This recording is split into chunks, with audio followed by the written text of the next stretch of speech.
What happens when an unstoppable force meets an immovable object?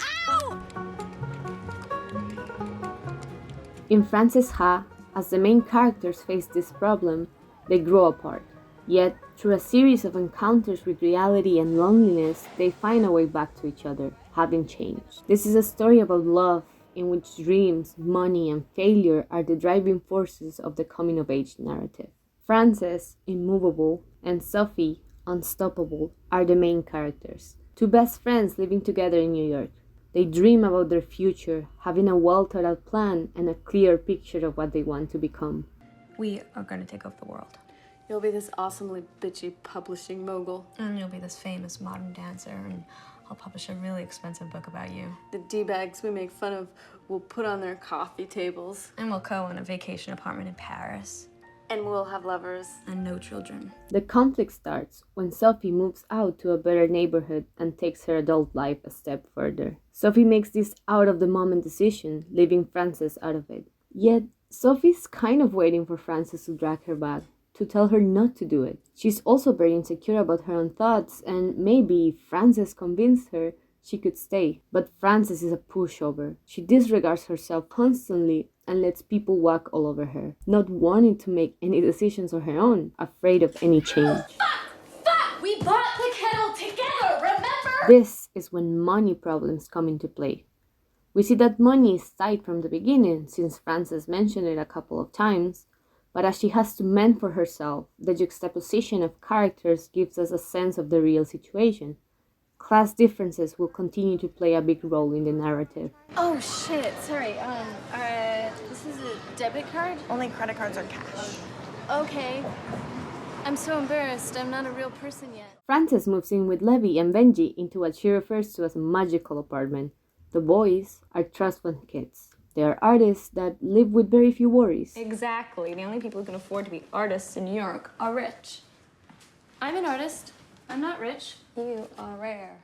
Sophie sees Frances for what she is, unchangeable.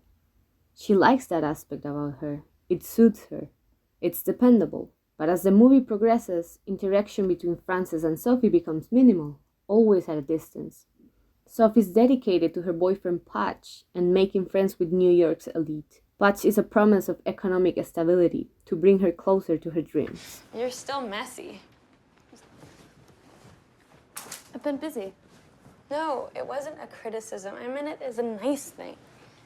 You will always be messy, and you will always look at yourself too much in the mirror. After some trouble in the dance company that Frances works at, she has to move out again. She visits her parents in Sacramento and gets a taste of home. But here, she understands she can't stay there. Even though she loves them, she wants to make it on her own and refuses to ask for money. Frances! I'm in here! Come on, honey, I really need to get in there. I'll be out in a second! Frances, how much longer? Back in New York, Frances attends a dinner with some elites.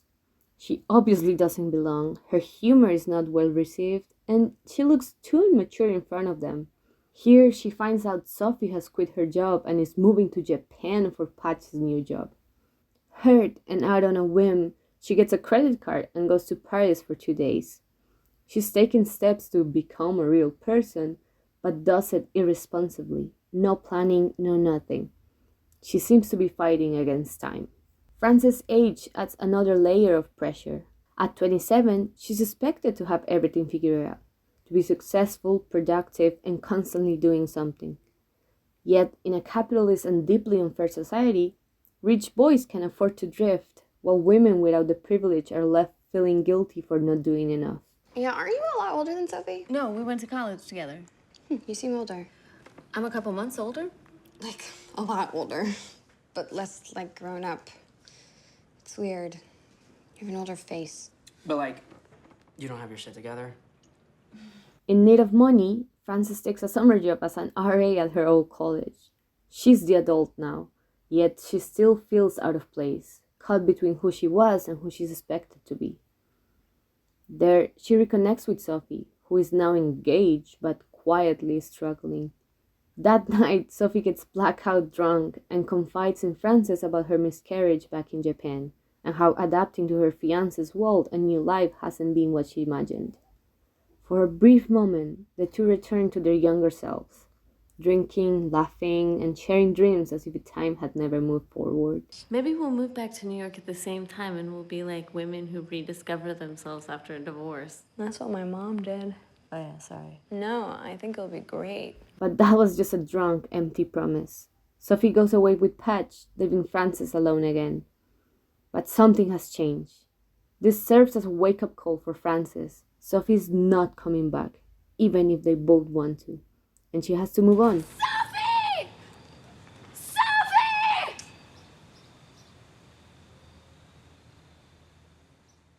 At the beginning of the movie, an older dancer from Frances' company had once urged her to take a day job and start choreographing.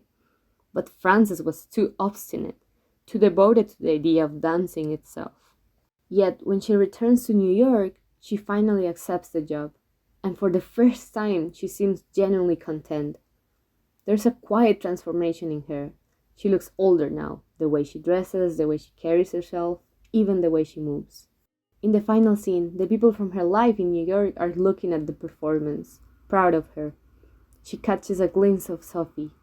They now see each other, accepting of what they have become. That is your person in this life. And it's funny and sad, but only because this life will end, and it's the secret world that exists right there in public, unnoticed, that no one else knows about. As I understand it, a coming-of-age narrative is not necessarily about age itself.